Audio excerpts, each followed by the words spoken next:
Hi, this is a Yesterday's Moose production, and today we're going to be comparing two more levels. One created in Super Mario Maker 1 and one created in Super Mario Maker 2. So let's start with the level created in Super Mario Maker on the Wii U. Both of these levels are called SKEWER Castle. And as you can see, we have a power-up immediately, plus some coins that are pretty close to that skewer there. There are, of course, pink coins to collect in this level.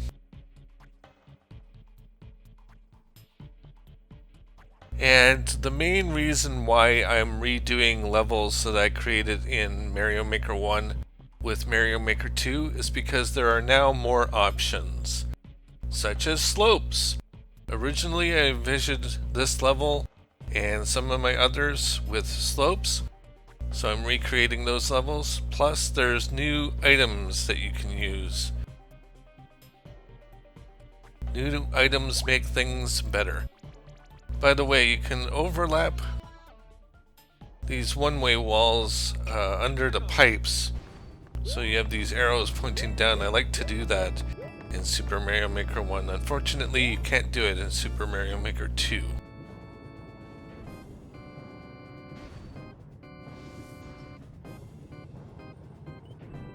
So let's go ahead and take a look at the same section of SKEWER Castle in Super Mario Maker 2.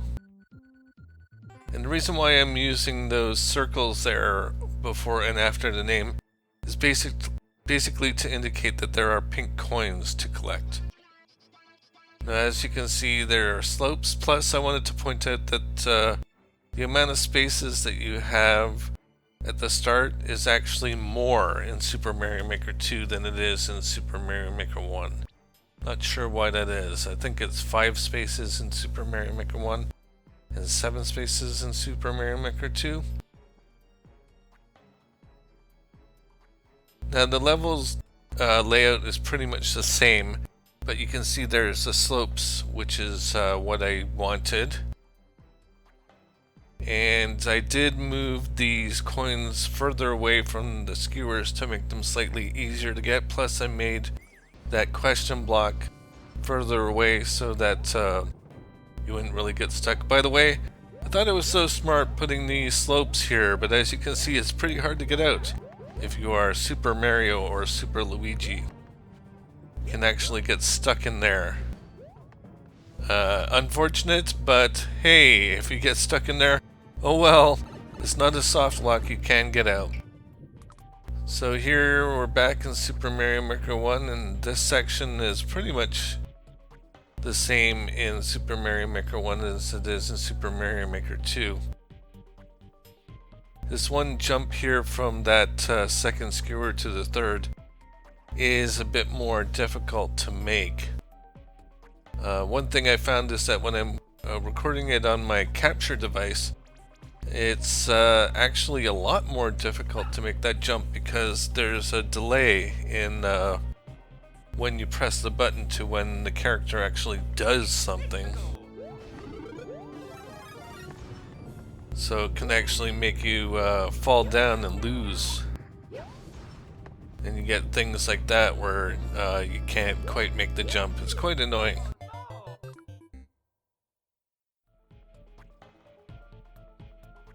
Once again, we got basically steps instead of slopes.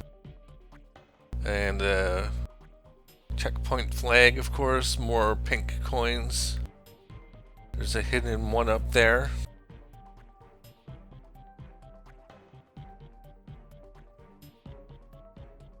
And another power-up in case you need it on the other side. Back to Super Mario Maker 2. As you can see, we got the slopes and the power-up. By the way, that slope by the pipe prevents you from going back in. It's somewhat useful to prevent people from backtracking if you want to do that. So these two jumps are relatively easy, but this jump here, it's difficult on the capture device at least. but I made it. Hey, hooray.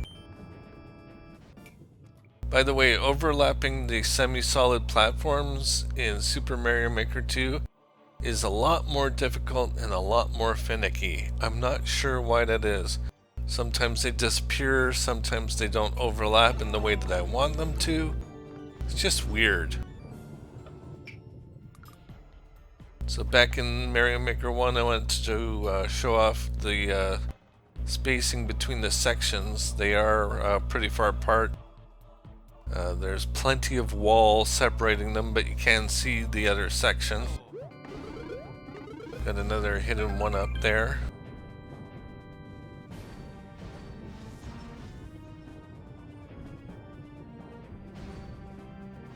And in Super Mario Maker 2, once again, I'm using the slopes. And I made it further back. I'm using the scroll stop on the sides there to keep everything in this section. And I also made that section there with the checkpoint smaller.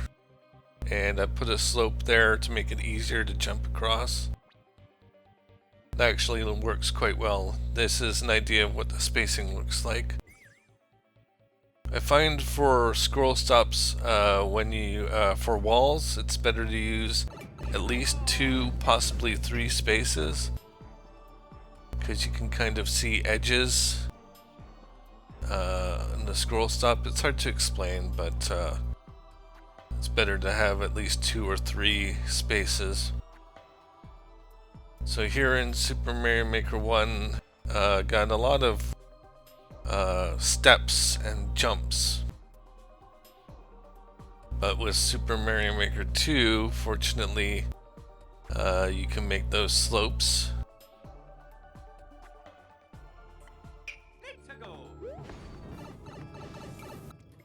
So here we are, Super Mario Maker 2, we got the slopes. Everything's in the same place pretty much, but I do like the way it looks with the slopes. Unfortunately, you can't have slopes on top and slopes on the bottom for these center points. I don't know what you want to call them.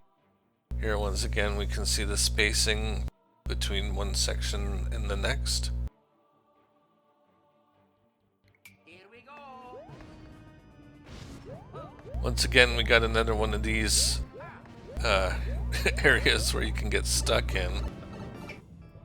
Kind of silly that. So here's something that I really wanted to improve on, and another main reason why I wanted to redo this level.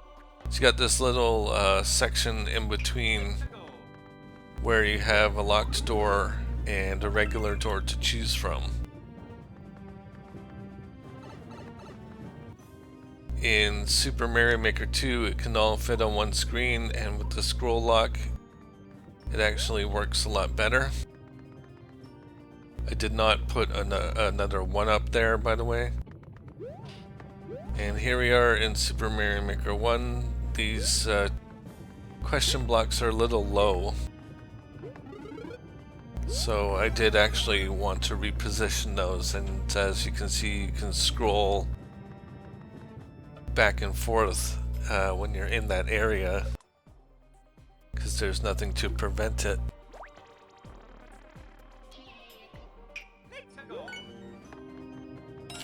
This is what happens, of course, when you go in the locked door. Get some 1-ups, get a power-up. And Super Mario Maker 2, I changed the layout of the power-up to be in the center. Mainly because of the slopes on the sides there. Those question blocks just contain coins. As you can see, it's a progressive power-up, but that fire flower up top is always a fire flower. Once again, this is what the spacing looks like. As you can see, I did use, I think it was 2 wall tiles for the scroll lock in this section. Here we go. Don't really want to be there, I want to be here.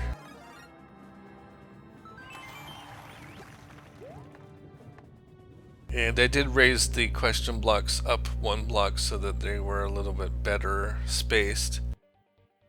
You can see that's where the boss is over there. And the end of the level. Here we are back in Super Mario Maker 1. As you can see, the ending is right there.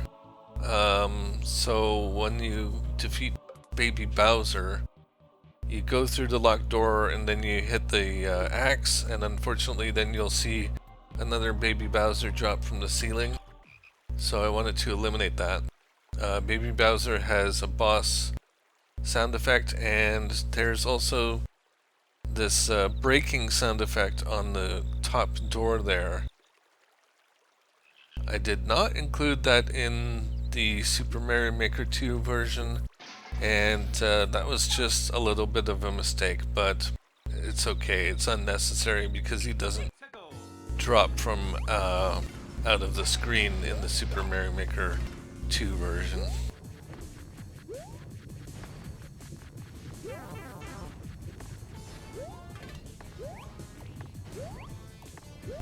As you can see, me and Bowser Jr.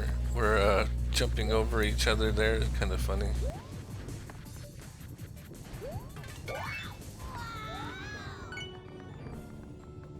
And just like that, you go ahead and finish the level. And there will be Bowser Jr. So yeah, a little silly. You don't want to see the boss being defeated twice. Now back in Super Mario Maker 2, we've got some slopes going on here. And we got a scroll lock that keeps you in this section, which is good. It's kind of more what I wanted it to be.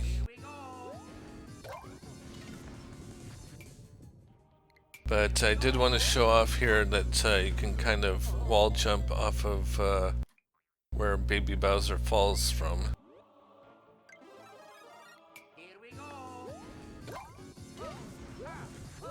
Just like that. There's really no point to it, but it's something that you can do if you want.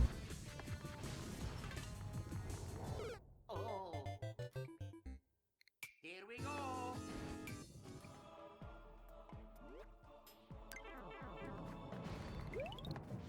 And now I'm just going to show off a way that you can go through the entire level with only getting one key. It is a method of speedrunning. In this playthrough, I am not speedrunning, however.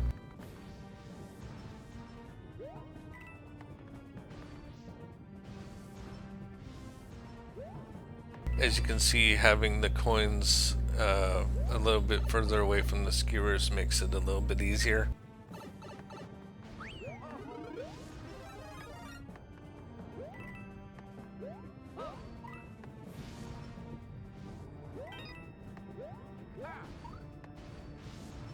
I believe the spinning and the jumping are required.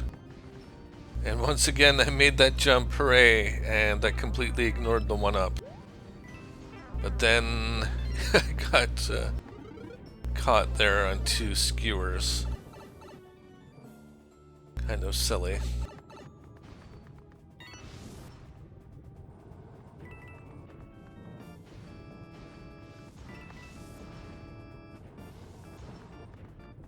I feel like this is a challenging level, but it is kind of reminiscent of an official level.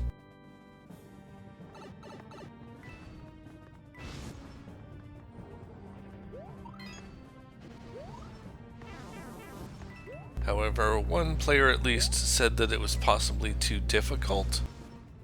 Maybe.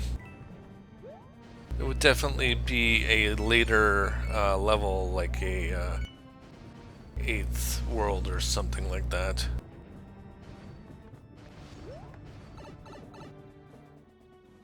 So now I can just run to the door on the right and go ahead and finish the level. So that's pretty much it. So thank you very much for watching. This has been a Yesterday's Moose production, and I'll see you next time.